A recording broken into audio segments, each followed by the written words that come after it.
Okay, so we'll talk about ancestral worship or um, ancestral spirits that are connected to your bloodline that have moved on.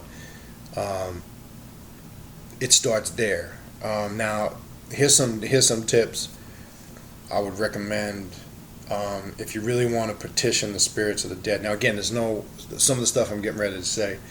It doesn't have to be identically done like this. I'm just giving you an example. Again, the most powerful method and the most powerful way is when you create your own way. But I'm gonna give you some ideas and I'm gonna give you some suggestions. And we kind of went over this on last week's.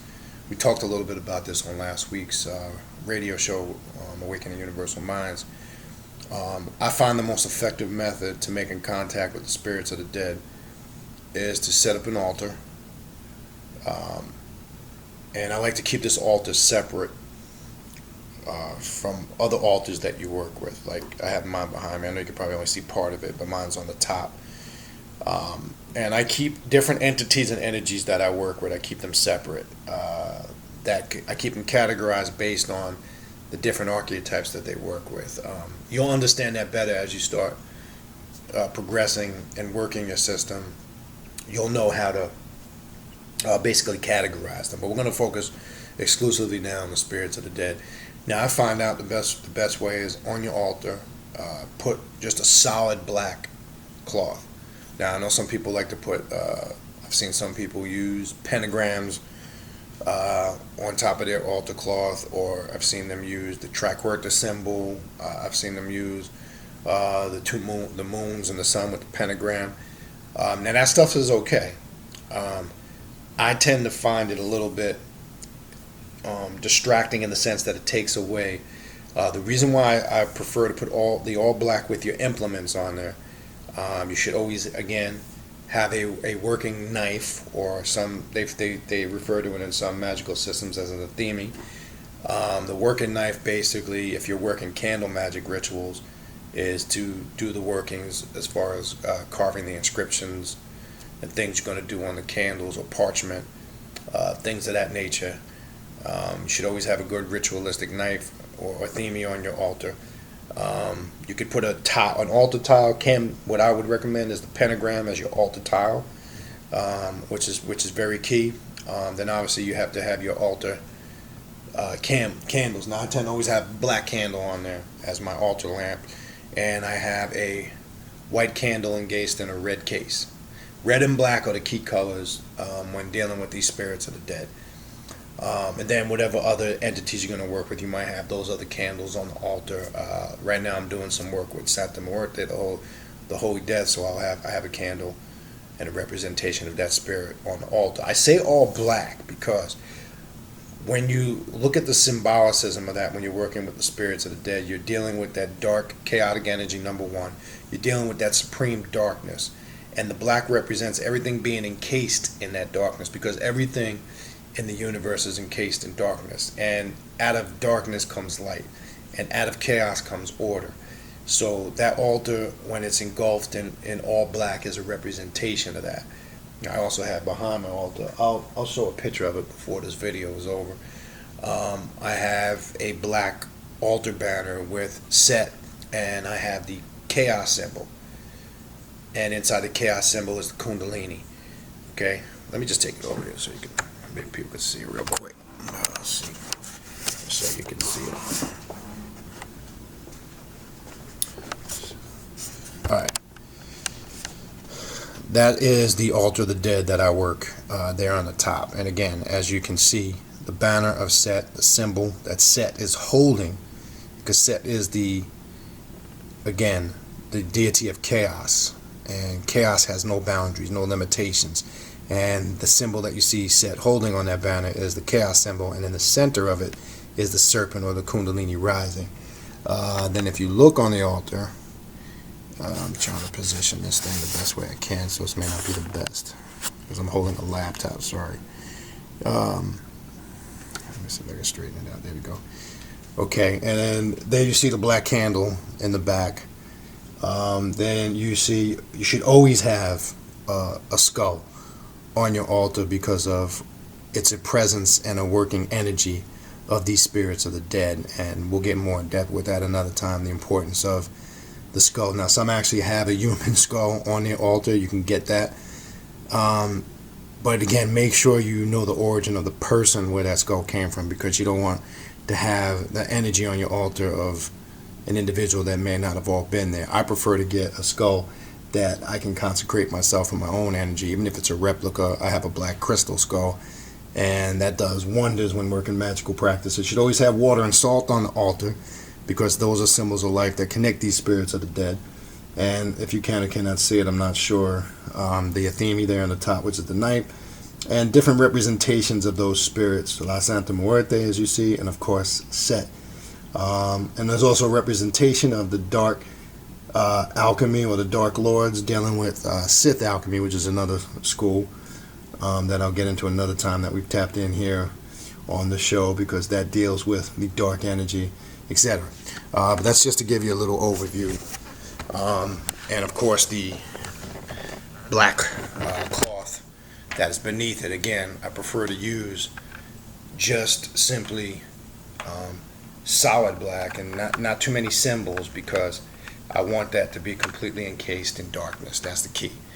And what that darkness represents, limitless, no boundaries, undefinable. And remember, out of chaos comes order. And when working with the spirits of the dead, you tap into that dark chaos, because, again, before you can have order, you have to have chaos first. So chaos, again, when people hear that word, they automatically, got a negative definition in their mind of what that is. So once you set up your your altar, and you now have a working system where you can focus your energy on working with these spirits of the dead, then you have to start now identifying what it is you're trying to accomplish. Again, as I said, if you petition it for higher states of consciousness, knowledge, and wisdom, you're going to get the most blessings, but you do what you want. Then create your own systems of acknowledging and working with these spirits. Candle magic is probably one of the most powerful because of what it represents. It's a doorway and a gateway to opening up receptivity to these different spirits. There is darker sciences to this. You can petition, like in different aspects of Palo and Egon worship. You can petition ancestral and deceased spirits of the dead for protection.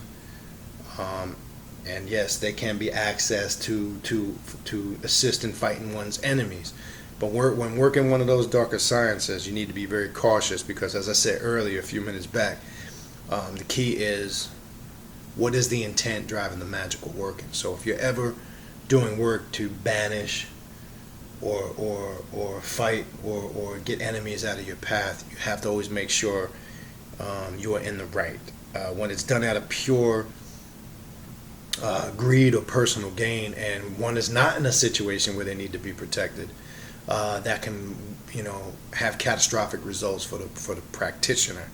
And I've seen that many times before, that people will use that form of the dark arts for personal revenge and not justified for it. The universe will always tell you, when working these higher sciences and these magical principles, that universal law, everything in the universe must be balanced out, and make sure the intent is correct. Because again, if you work a dark art for that purpose and you're not in the right, it can have catastrophic results. Now, I'll tell you this on the flip side: if you are in the right and you have every correct intent and are justified, it's some powerful shit. It's definitely an aspect of dark magic that you need to be very knowledgeable of and have a lot of reverence and respect for, because when petitioning these spirits, some of them are very aggressive. It's a very raw power and energy, and when you access and invoke their energy and their presence and bring them into your subjective realm and correlate that to your objective realm, no turning back. So you definitely have to be prepared for the energy that brings. Now again, it can be beneficial on both levels. Some people it does wonders. But some people I've seen, they get overwhelmed because, and I don't say this to scare people, but they really didn't know what they were dealing with. And I think some people underestimated the power and the energy of it. And again, as I've said before in the past, this shit ain't for everybody. I'm gonna be honest with you. This is not some shit you do because I'm curious and I just want to try it and see how it works. That's not how this shit works. You know that this path is for you when undeniably you have no doubt, no hesitation, and it's something you want to get. You want to jump right into, and you have no doubts in your mind. If you're constantly doubting and questioning and uncertain and unsure, this is not the shit for you. I would stay with lesser forms of magic, such as Wicca and white magic, which is more safer. It's more earth-based, and it's a little bit more religious. But some people, and I've known this over the years, many people that get to these higher levels of greater black magic had their roots in white magic or Wicca, or lesser forms of ancestral or earth magic. So there's nothing wrong with that. But I would always advise the individual to make sure that they are mentally in the right state of mind, number one, and they are 100% certain that this is what they want to do. So those are just some tips. I hope the little view of the altar gives you a visual. And again, I want to say, when working the dark arts and when being a god and a deity, or a goddess and a deity, and creating your own path, there is no right or wrong way. You decide what's right for you. So I'm just telling you what works for me. So you don't have to have just a solid black altar cloth. I find it the most effective for harnessing that energy because of what that black color represents, just as black candles represents. It absorbs and filters out all the negative energy, banishes it, and then what you charge that black with, especially black candles, it emits that energy. So that's why that works for me. But again, if you decide to use a altar cloth with some symbols on it, that's fine too. The thing is, whatever your subconscious mind is speaking to you, that's what you need to do. So when you listen to the higher self, it'll guide you on exactly what you need to put out. So again, there is no right or wrong way. That was just used as an example to give you a general idea of how you can set up your own method of working with these spirits of the dead. All right, so I think I'm going to leave it there, and hopefully that gives you a general idea moving forward, if this is something you want to decide to do. All right, so having said that, if you have any questions and you want to contact me, you can contact me. The email is khnum19@gmail.com. Again, it's khnum19@gmail.com. Again, if you're interested in doing a consultation, we can bring down some of these spirits. This is what I do, and we can find exactly what particular spirits you're working with to kind of push you in the right direction, and then you can set up your own personal work and what direction to go. If you're interested in that, again, you can contact me at that email address, khnum19@gmail.com. Don't forget Thursday nights, the radio show on talkshoe.com, Awakening Universal Minds.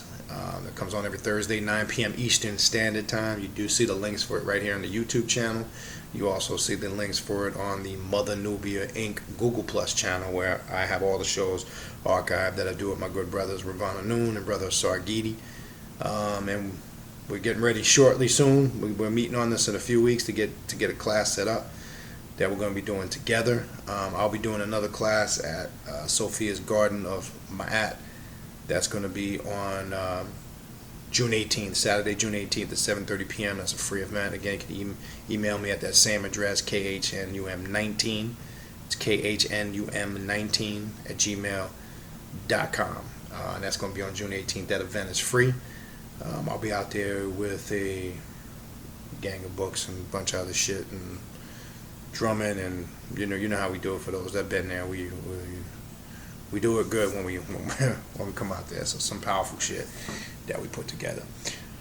Other than that, that's all I got for you right now, and we will see you on the next post. And I'll say peace.